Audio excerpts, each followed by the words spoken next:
There is a place, hidden deep within the forests of Eastern Europe, that locals refuse to speak of.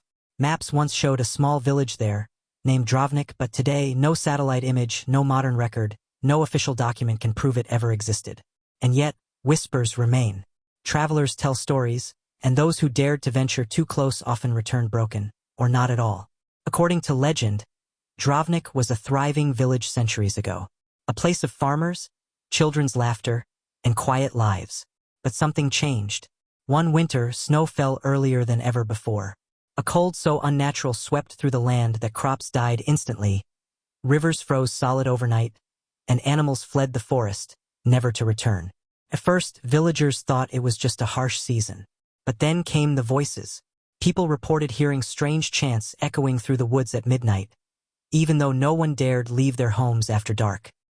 Children would cry, pointing at shadows that stretched against walls where no candle burned. And then, slowly, one by one, people began disappearing. A hunter leaving for the forest never returned. A mother going to fetch water was found days later, frozen upright in the center of the river, her eyes wide open, staring at something above the trees.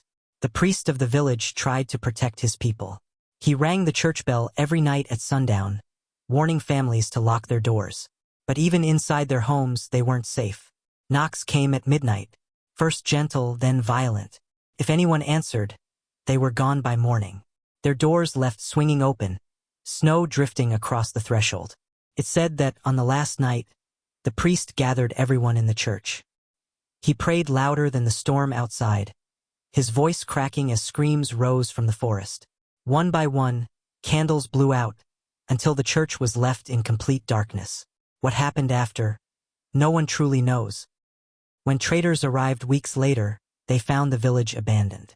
Not a body, not a single footprint in the snow.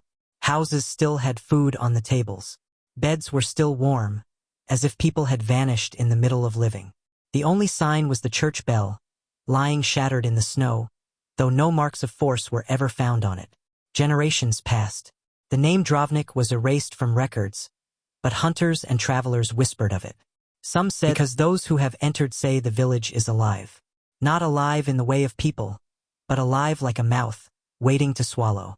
They describe doors slamming shut on their own, windows filling with faces that vanish when you look twice. And if you hear the church bell ring, no matter what you do, don't look back. The most terrifying story comes from a group of hikers in the 1990s. They were camping near the forest edge when one of them disappeared in the night. The others searched desperately, only to find him hours later, standing perfectly still at the tree line, facing the woods. When they called his name, he didn't move. When they touched him, he turned slowly, eyes pale as ice, and whispered, "They know you're here." The hikers fled in terror, but when authorities searched the forest days later, no trace of the missing man was ever found. Only his boots, sitting neatly side by side at the entrance of what seemed like an abandoned path that led to nothing. And here's the mystery. To this day, locals avoid the forest. No animals are ever seen near it. Birds never fly above it. Satellites can map the ground around it perfectly, but in the center, there's always static.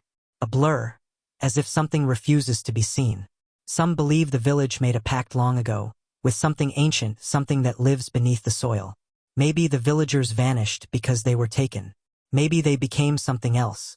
Others say the village still exists, trapped between this world and another, waiting for anyone foolish enough to enter. So the next time you're traveling through Europe, and you see a stretch of forest where the trees grow too close together, where the air feels colder than it should, and where silence presses against your ears, remember this story. Don't go looking for Drovnik, because if you find it, it will find you.